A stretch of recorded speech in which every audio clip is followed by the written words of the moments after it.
I'm going to show you something absolutely incredible tonight. Project Veritas, who knows what Project Veritas is? It's a independent news outlet that does real investigative journalism, and the legacy media outlets can't stand him. I mean, he gets video of like CNN technical directors or the main guy at the New York Times. He catches them. People will record these people, like CNN, for example, said what they did to President Donald Trump wasn't news, it was propaganda. Well, the New York Times has been, I mean, shockingly deceitful, accusing a bunch of people of a coordinated disinformation campaign when it's demonstrably true that that's what they're doing now.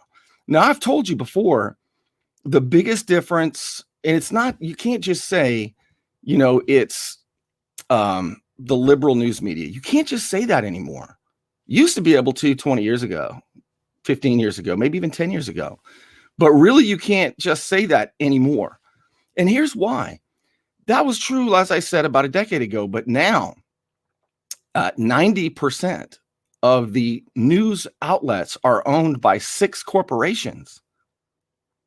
Basically, corporations bought up the news media to do their marketing, to help change people's perception about everything, to work hand in hand with big tech, controlling what information we see.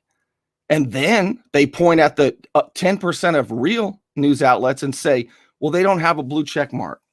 They're not authoritative. That's the word they use now.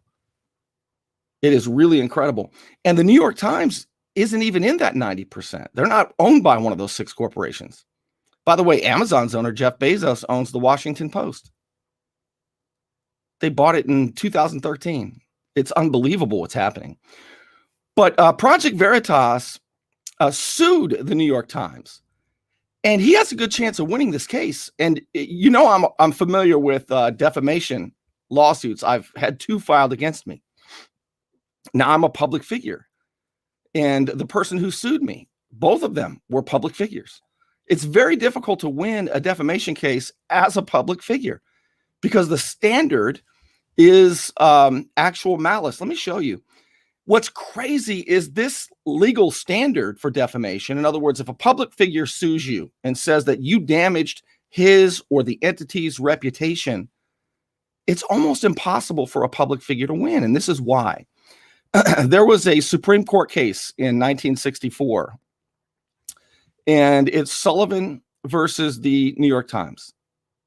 And that's the case that developed the legal standard called actual malice. And what actual malice means is if the New York Times, because remember, James O'Keefe, Project Veritas, is a public figure, right? So he's got to prove that they knew that they lied about him. They said he was part of a coordinated disinformation campaign. And he has to prove that they did it with reckless disregard. Both of those things. And usually you can't do that, but he actually can. Now I'll show you why. And it must be shown in court for a public figure to win a defamation case with clear and convincing evidence. Remember, this is a civil case. And in a civil case, you just need a preponderance of evidence. It's more than not, but not in this case. In this case, O'Keefe has to show clear and convincing evidence that the New York Times lied about him, knew they lied about him, and did it with reckless disregard. And I can't believe it, but he actually can. So the New York Times, which won 2 tremendously big defamation one defamation lawsuit and one lawsuit, the Pentagon Papers were leaked to them, I believe in 71 or so, and they won that case. And I'm grateful too, by the way, because back then the courts actually protected journalism, because journalism is so important if you're going to be a watchdog of power. And the First Amendment really governs that. So let's take a look at these videos. You're not going to believe what I'm about to show you. Oh, by the way, that right there, that right there is that's Hector Solis over there, and that's me, and that's Judge Fensom. back in 2018. When I ran for office, Councilman Hector Solis sued me. He lost. It was a terrible embarrassment for him. I was my own lawyer. I ended up deposing him by myself under oath. I put it on YouTube, by the way, and discovered all kinds of crazy stuff about him. His lawyer quit 3 weeks later. It was an absolutely incredible story. But so there's that. And, whenever I talk about these legal issues, I like to tell you that I am not a lawyer, but I play one in real life. And I beat lawyers in real life. I have. Michael Dickey. That was embarrassing. Michael Dickey's a big fancy pants lawyer too. Cole Davis. Do you want to hear a funny story about when I defeated Cole Davis in a motion? I filed a motion and I had a hearing. And Judge Michael Overstreet was the judge. This was in, I think, 2019, 2020, maybe. Something like that. Anyway, Cole Davis tried to say I had to pay some fee for the city. So I filed a motion to challenge that. And it was clear during the hearing that Cole was going to lose. Attorney Cole Davis. So Cole Davis asked Judge Overstreet this question. He says, Judge, can I say something real quick before I lose? You know what Judge Overstreet said? He said, yeah, you can say it slow before you lose. And he lost, which is why I call myself Burnie the attorney. But I can't get into all that right now. But let me show you what Project Veritas did. This is huge. So he filed the lawsuit against the New York Times. And the New York Times, of course, filed a motion to dismiss. Well, it was not upheld. And so the case goes on. Now they're in the discovery phase where he gets information from them. They get information from him and they go on. And that's the most painful part of a lawsuit. But take a listen to this. I'm going to play for you 4 segments. And then I'm going to come back in between them and we can talk about it. The New York Times just filed an answer to our defamation lawsuit, and it is a doozy. And now the New York Times has requested a jury trial as we barrel towards discovery.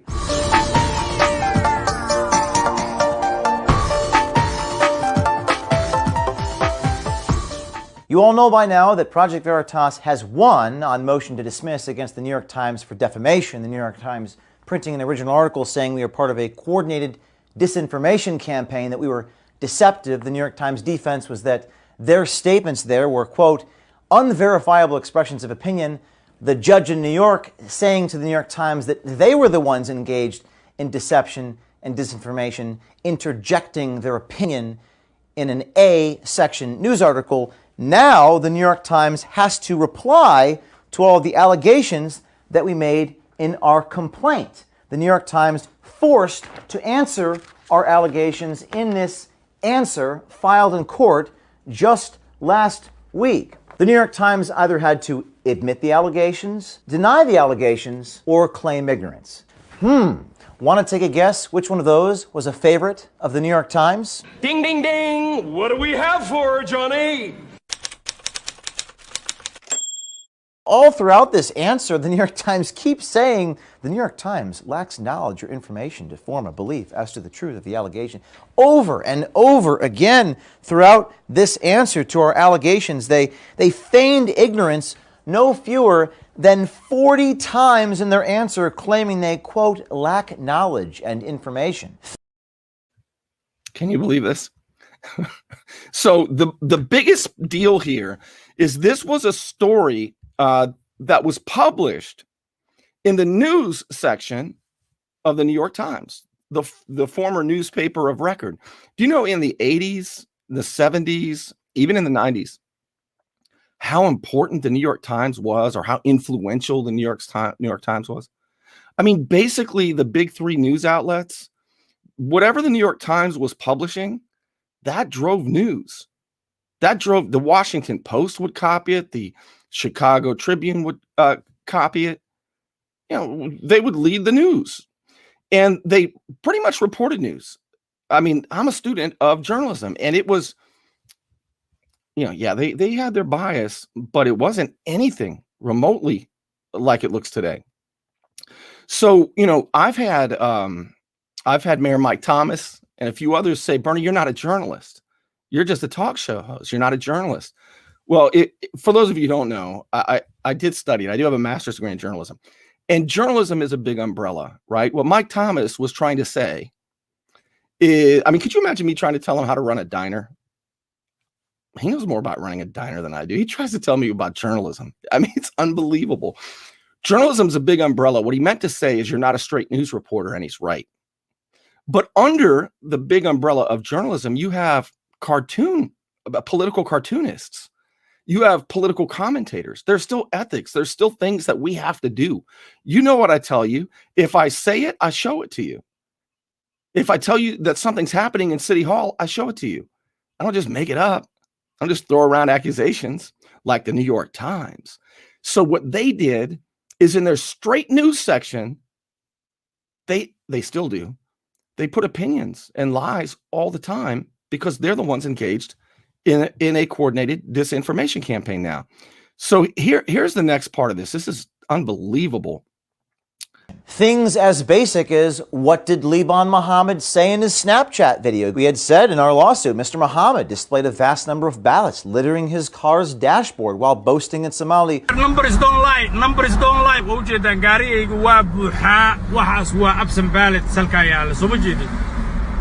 This is from our lawsuit. In another video, Mr. Mohammed filmed himself exiting an apartment complex with his hands stuffed with voters' ballots, boasting, 2 in the morning, still hustling. These are not hard things for the Times to have figured out.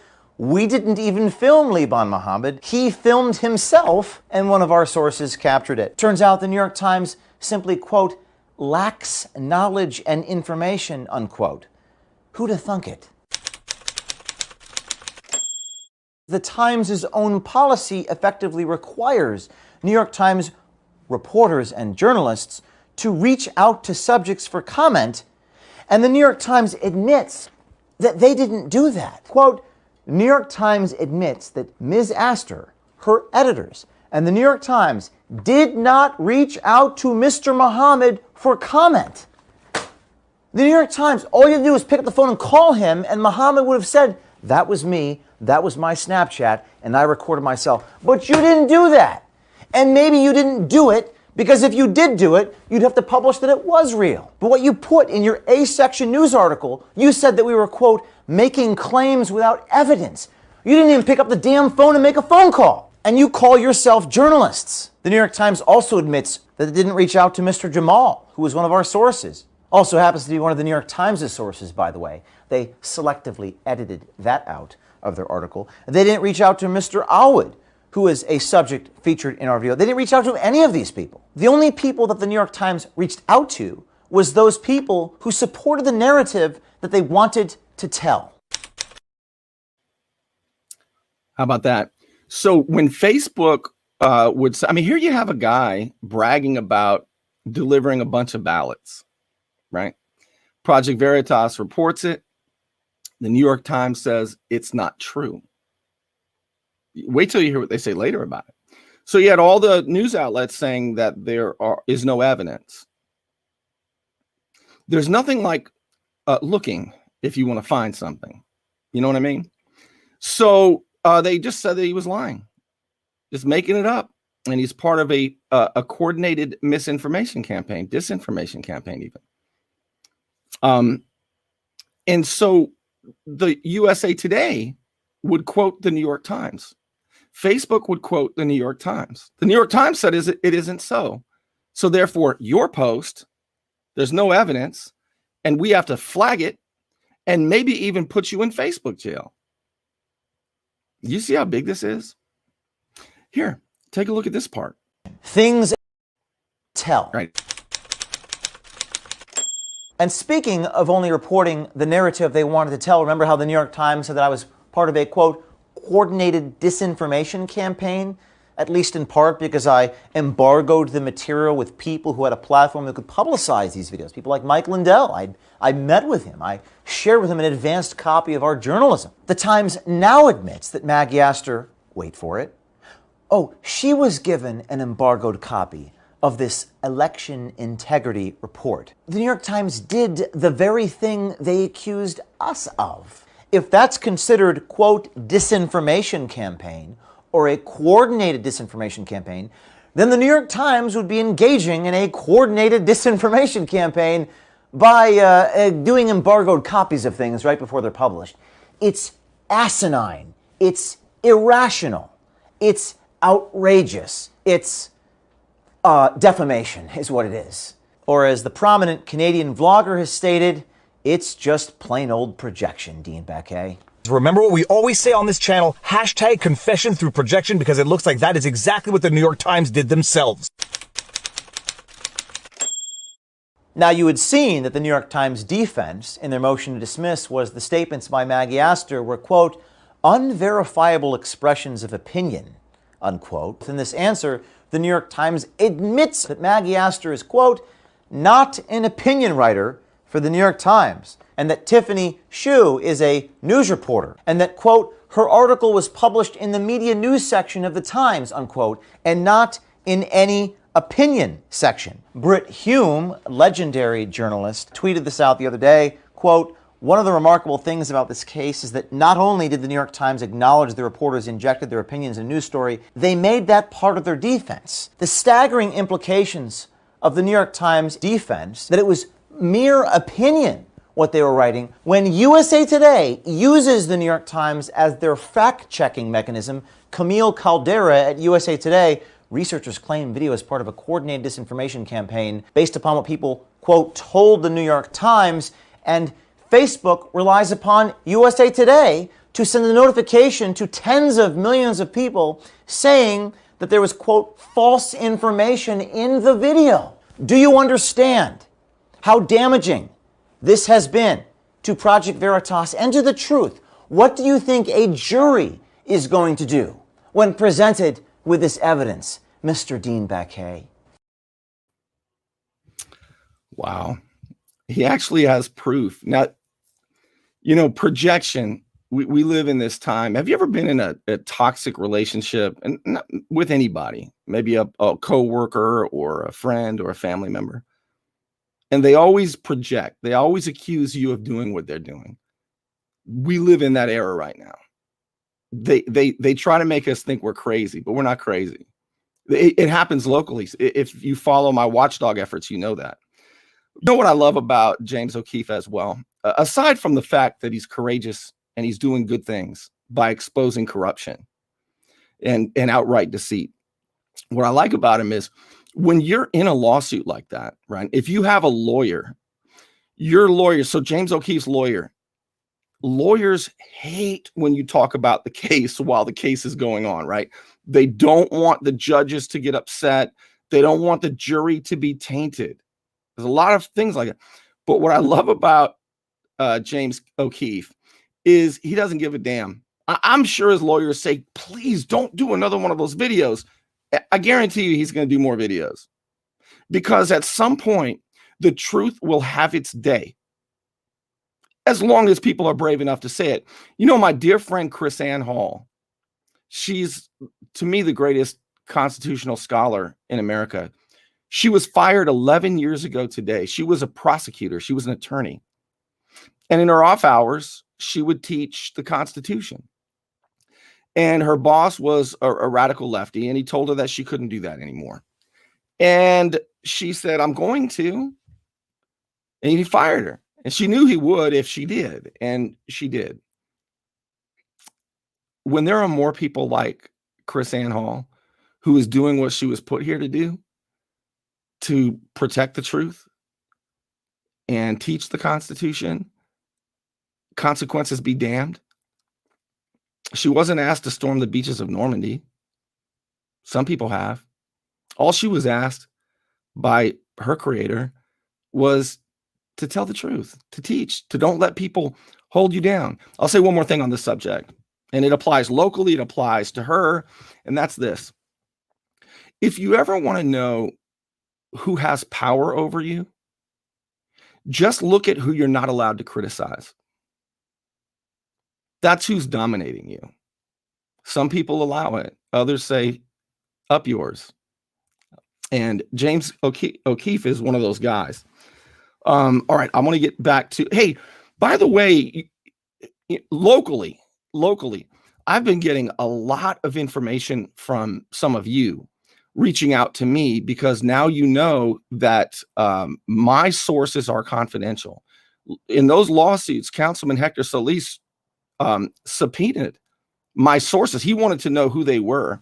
He wanted to know who my sponsors are, because what do you think he was going to do with that information? What do you think all of them were going to do with that information? Thank God the 14th Circuit here in Bay County upheld my journalistic privilege. It's actually a state statute. Yeah, he ruled that my sources are protected under Florida's qualified journalistic privilege. And thank God. So if you do see local corruption, that's how you can get it to me. If you email me there. And I can't believe some of the information that you've been providing. And it is anonymous if you send it to me. Understand too, I'm just one guy, walking a tightrope with no net. So I can't report everything. I can only report a very narrow amount of things. So I have to prioritize and stay on them. But let's get back to Project Veritas and the end of that story. So you've seen what's happening so far. Here's the rest of that story by James O'Keefe. And now it all comes out. It was all bullshit. You didn't even make a phone call to corroborate this information, because if you had made the phone call, maybe you would have corroborated it. The Times is demanding the ability to print their opinion as fact and never tell you that they're doing it. And people say, what are we going to do about the problems in our society? How are we going to solve the issue? As long as that oligarchy exists, nothing can be done.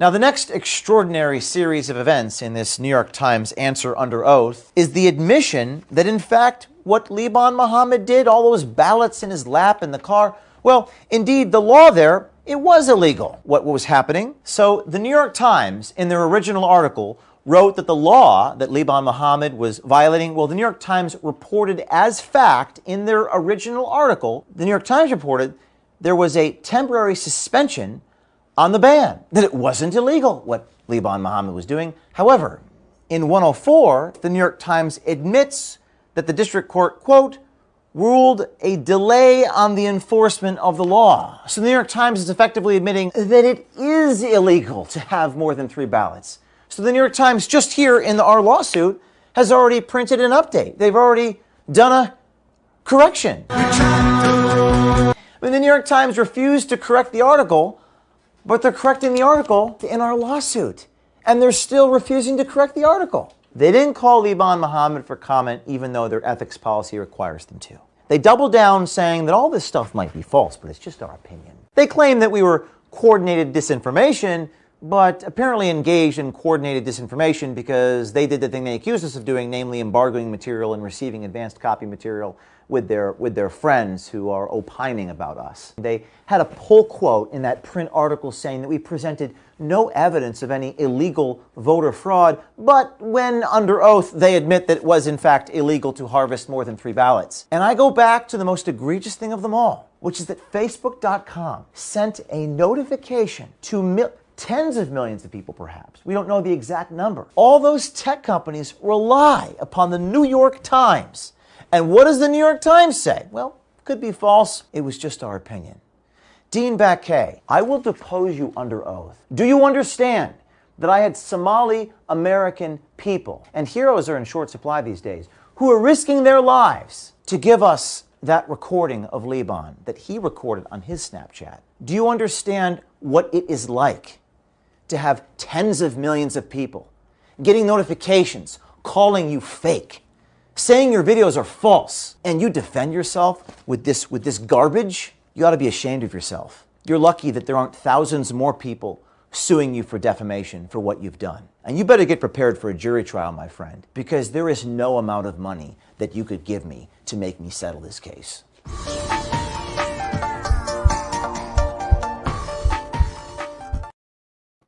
How about that? Isn't that amazing? I know what that feels like. So let me get back to a little bit more here.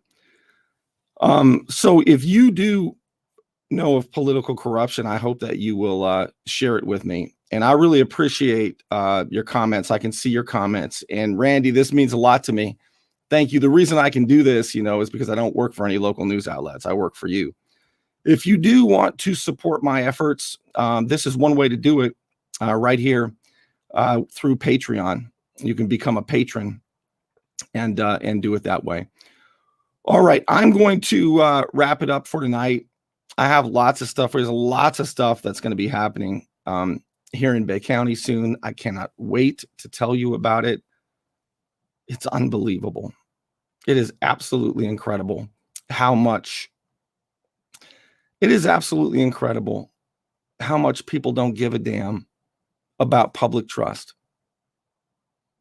about being elected, getting elected, and using the office to enrich themselves. Or I get just as angry when they use their office to go after their neighbors, people they don't like, businesses they don't like. It is absolutely unbelievable. All right, I'm going to wrap it up. Thank you so much for being with me, and I will see you again soon.